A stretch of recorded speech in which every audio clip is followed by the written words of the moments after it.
Hi guys! For today's video ay gagawa ulit tayo ng putong bigas. Isa ito sa mga bestseller ko kaya naman isi-share ko sa inyo ang aking recipe. So ayan, ito yung bigas na binabad ko kagabi. So bali magdamag na yang nakababad. Bali ito ay half kilo lamang.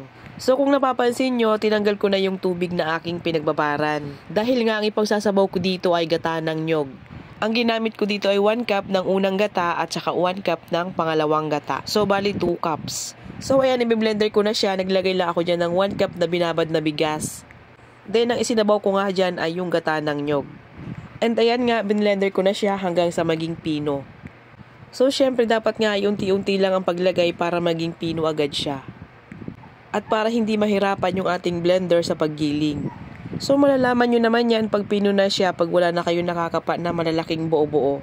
Syempre kung marami kayong gigilingin ay mas maganda na ipagiling nyo na lang sa palengke or sa gilingan ng bigas.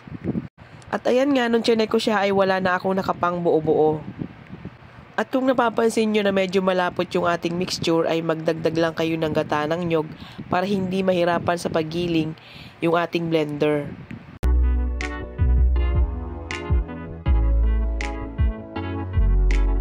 Pagkatapos ko ang magiling ay naglagay ako dyan ng 200 grams ng puting asukal.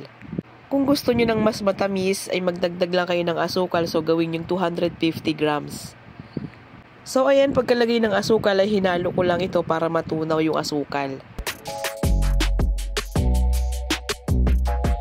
Tapos nag-add ako dito ng 2½ tablespoon ng baking powder. Then 1 teaspoon ng vanilla extract.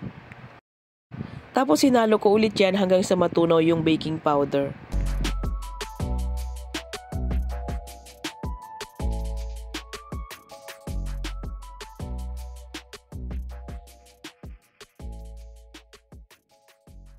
Pagkatapos kong haluin, itatabi ko lang yan at magigrease naman ako ng oil dito sa ating mga molder. Yung pag-grease ng oil sa ating mga molder guys ay hindi masyadong madami. So, konting oil lang. Hindi kailangang madaming oil. Then, naglagay na ako dyan sa ating mga molder. So, mga 3/4 lang kasi aalsa pa yan. And then, maglagay tayo ng cheese sa ibabaw. And then, isasalang natin to ng 20 minutes sa malakas na apoy. So, ayan, after 20 minutes nga ay naluto na siya at inilagay ko na sa bilao.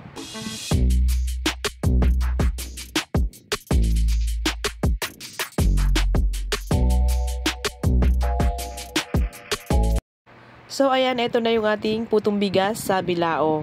So, lalagyan ko lang yan ng cling wrap at i-deliver ko na yan sa aking suki.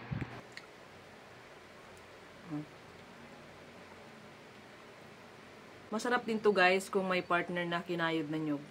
Perfect talaga.